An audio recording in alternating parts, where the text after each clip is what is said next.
So we're gonna move on to what was the night 2, September 5th, and it it was the first time in Japan that crowds could cheer at a not the first time overall, but the first time at a New Japan event, because I think another company had gotten permission early a few weeks earlier. Right, yeah.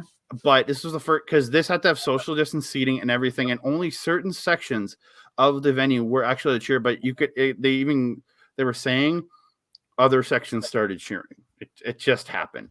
But to hear the crowd sing Kaze ni Nare for the first time in over 2 years, chills. Brought tears to my eyes. Same. Ugh. I nearly started bawling, and my partner was there with me, and I'm just like, this is the greatest moment ever. I've been waiting for this for 2 years.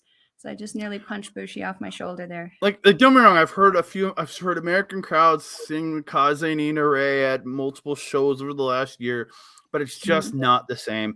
It's a whole different monster when you hear that. And they were the passion in that Kaze ni Nare was chef's kiss. But I will say this, that crowd was chanting "Bad Dude Tito" at points. That's how excited they were just to be able to chant and cheer at professional wrestling.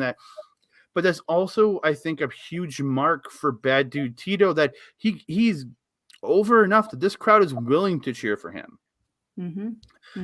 So it's a huge mark. And Minoru Suzuki did get the win in the end, because come on, how could you not see the man get the win with the Gotch style pile driver, baby?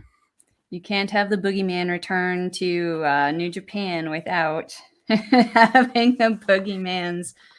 Oof.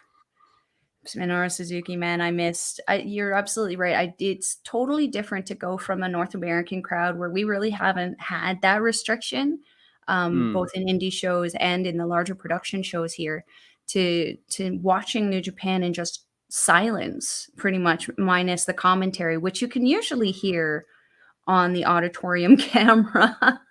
If you're not listening to the English commentary, you can certainly hear Milano and his partner screaming in Japanese. But see, the fact is, there not every show from here forward had cheering, though. There was a bunch of shows, including the final night, there was all clapping, and you could actually really notice at the end of that show. But I will point that out when we get there. But it's only certain shows are going to have cheering, and which is slightly disappointing. But the fact that they got it back was huge for me.